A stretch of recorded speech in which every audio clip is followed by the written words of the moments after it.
Have you ever been faced with a situation that defies all the remedies your mind can think of? Do you remember how helpless and hopeless you felt in that situation, when it seemed the challenge was going to linger and persist until it took your peace or your life? There's nothing scarier than facing a problem without an idea of how to navigate your way around it. And you see yourself resigning to fate and hoping on that challenge or problem to either run its course or solve itself. The place of hopelessness in the face of a problem becomes more dangerous than the problem because you do not have the solution for it. You go through the newspapers and tabloids nowadays, and you realize quickly that the world is tipped on the edge of commotion.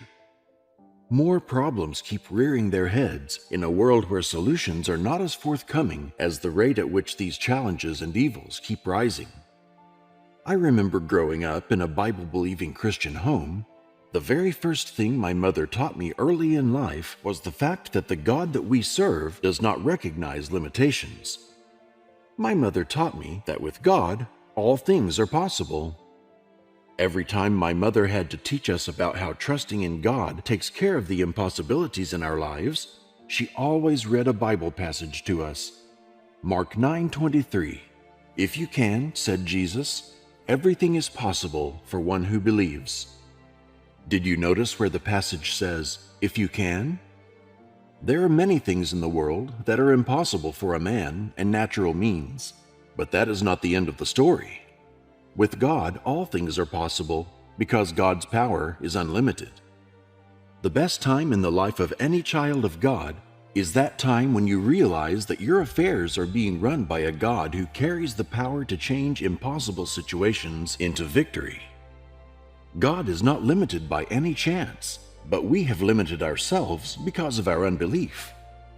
In the Bible passage that we just read from the book of Mark, Jesus said to the people that everything is possible for one who believes. Your unlimited belief in God removes the barrier that blocks His way from stepping into situations. Two cannot walk together unless there is an agreement. That agreement translates into trust, and trust fosters growth in a relationship. If you can believe in God that He possesses the ability to totally reverse a solution-defying situation, the power of your convictions and your trust is the catalyst for your speedy answers and access to help that you need at the material time. Having to trust God in critical situations is easier said than done. Hope in the face of extremities is the farthest level of strength your mind can imagine. Trusting God for the impossible or in the impossible means you have to keep yourself steady and keep your mind trained on God's ability instead of looking at the situation. Trusting God requires your whole attention focused on all the impossible things He has done and how He did them. Have you ever come across the story of the Israelites before the Red Sea? Have you read the accounts of how Moses led them out of the land of Egypt? The story is full of mysterious and impossible acts of God. The journey of the Israelites from Egypt to the Promised Land remains one of the finest deeds of God. So many impossible situations they faced on their way, and each time, God was right on hand to do something greater. Listen to me, child of God. When the situation looks impossible, that is the setup for God to move, if only your trust is only in God. Faced with a Red Sea, and chased by the Pharaoh and his army, it looked like a scene prepared for the end of their lives. But in the book of Exodus 14:13, "But Moses said to the people, 'Do not fear. Stand by and see the salvation of the Lord, which He will accomplish for you today. For the Egyptians whom you have seen today, you will never see them again forever.'" Your utterances in the face of tribulation communicate not just your words, but your faith and trust in God. When your heart fails you in the face of your problems, your faith in God is non-existent, and without faith in God, you will never see His hand in your affairs. Just like Moses stood and declared the children of Israel before that Red Sea, I say to you, child of God, look up. Look at those problems and challenges that seem impossible, that have defied all solutions proffered so far, that have stood as a stumbling block over the years and begin to speak their end through God.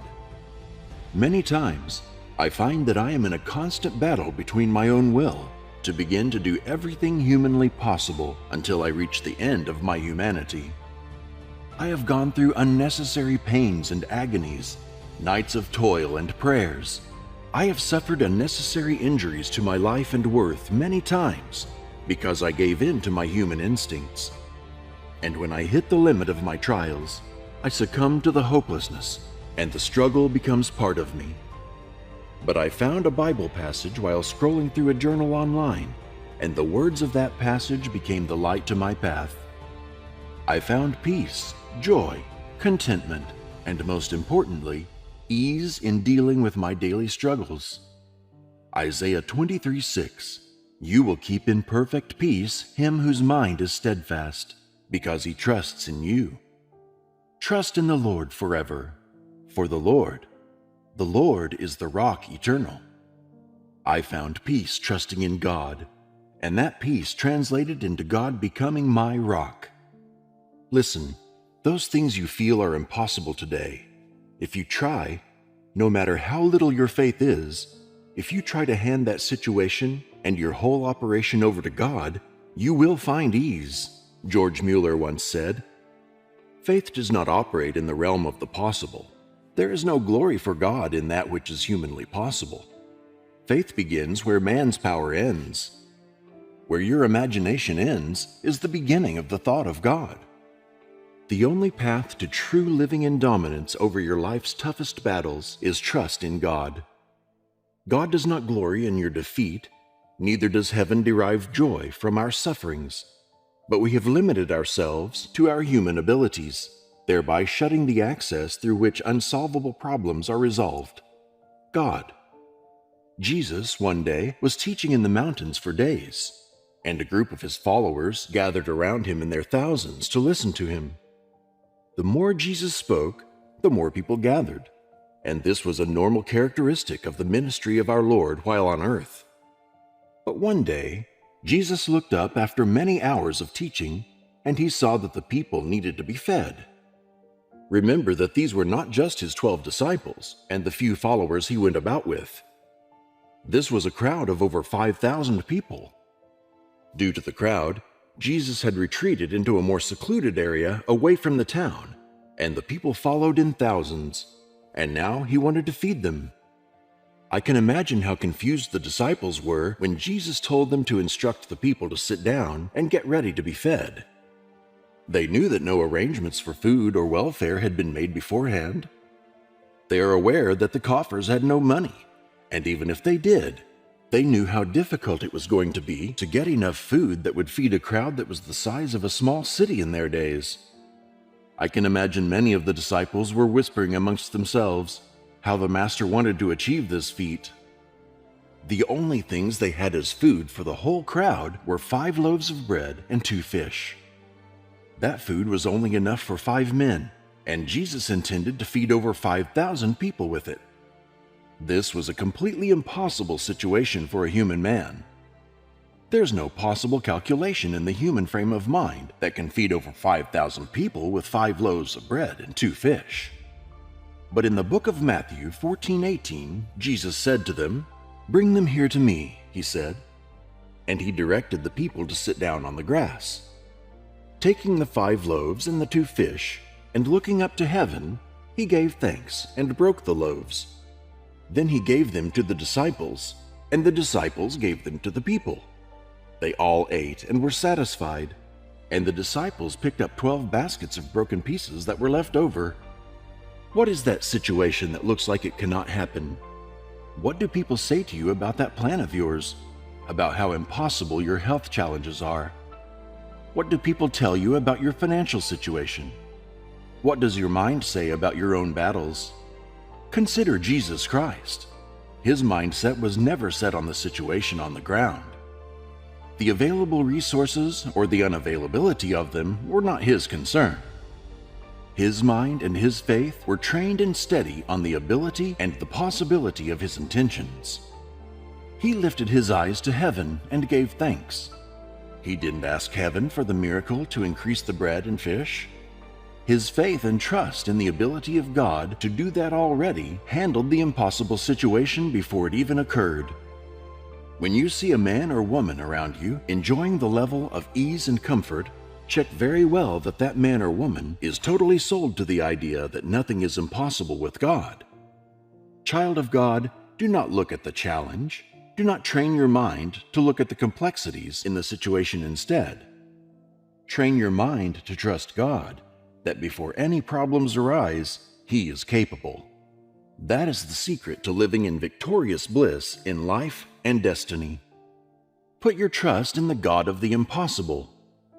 Jesus Christ, while He was on earth doing His ministry, had to use many means of transportation to move around sharing His gospel, and one of such was a boat ride across rivers and seas. On one such trip, Jesus was so tired that He went into the main bowl of the ship they were on to catch a little sleep, and while He slept, the ship ran into turbulence at sea. The situation became an emergency. The storm was so fierce that the disciples began to panic because, evidently, the ship was about to sink. They were toiling and trying to maneuver the ship away from the storm when they realized Jesus had been asleep all this time. In the middle of the sea, caught in a storm, the ship at the edge of sinking, the whole crew and disciples were scared out of their wits, trying to save the boat and themselves. And here was Master Jesus sleeping peacefully and undisturbed in the same ship. The situation looked like the end until the disciples went to His side and woke Him up. The Bible records in the book of Mark 4:39, "And He arose and rebuked the wind and said to the sea, 'Peace, be still.' And the wind ceased, and there was a great calm. And He said to them, 'Why are ye so fearful? How is it that ye have no faith?' Who you look up to determines much of what you receive. The disciples knew that they had Jesus on the boat. They were aware that they had a solution on the boat, but that solution was not available to them until they stopped applying their human abilities and cried out for Jesus instead. As a child of God, the only limitation to your success in difficult and impossible situations is your trust in God. Make a decision today to leave all your affairs to God. Put your total trust in Him and enter into a life of victorious existence and ease.